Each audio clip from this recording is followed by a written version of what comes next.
RCF. Ce matin, nous posons 3 questions à Françoise Le Goff. Cette Angevine a lancé une pétition en ligne adressée au gouvernement fin novembre.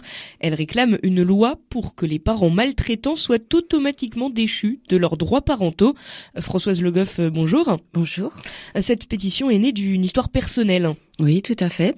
Nous avons lancé cette pétition suite au courrier reçu par le département qui nous demandait en fait de remplir un dossier pour l'EHPAD de notre géniteur, de monsieur Daniel Le Goff, qui, il y a 36 ans, a assassiné notre mère sous nos yeux. Donc ce courrier a été pour nous d'une extrême violence. Il faut savoir que déjà, ça nous a fait revivre la journée de l'assassinat de notre mère. En plus, c'est tombé vraiment dans la période où ça s'est passé, c'est-à-dire début décembre. La violence de ce courrier a d'abord suscité un sentiment de colère et puis vraiment énormément de tristesse et surtout nous a fait revivre toutes les émotions dans notre corps et dans notre cœur de ces événements en fait. Et il nous a fallu du temps avec ma sœur pour se dire qu'il fallait qu'on fasse de cette colère et de cette tristesse autre chose. Et c'est pour ça que nous avons, 72 heures après la réception de ce courrier, commencé à rédiger une pétition afin que plus jamais un enfant devenu grand qui a vu son père ou sa mère assassinés sous ses yeux ne reçoive ce courrier. Pour éviter ça, vous demandez que les parents maltraitants soient automatiquement déchus de leurs droits parentaux. Oui, tout à fait. Nous souhaitons rajouter le mot systématiquement parce qu'il n'existe pas. Effectivement, le parent peut être déchu partiellement ou totalement de ses droits parentaux actuellement, mais c'est très très peu utilisé parce que ça fait pas partie de la mentalité actuelle de la société. En demandant la déchéance parentale systématique pour maltraitance, cela permettrait à l'enfant de se reconstruire et d'être reconnu comme victime.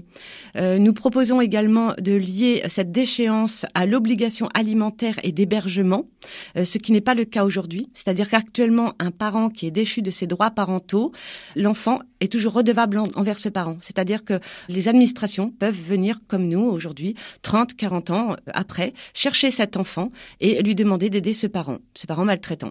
Donc, en liant l'obligation alimentaire et d'hébergement à la déchéance des droits parentaux, cela permettrait de créer un fichier dans lequel seraient inscrits ses parents, de façon à ce que les administrations, 30 ou 40 ans plus tard, soient obligées de consulter ce fichier avant d'aller rechercher l'enfant devenu grand. Mais cet enfant n'est pas tenu de subvenir aux besoins de son parent maltraitant quand il vieillit. Alors, il n'est pas tenu parce qu'il existe effectivement l'article 207 qui nous permet de saisir le juge aux affaires familiales.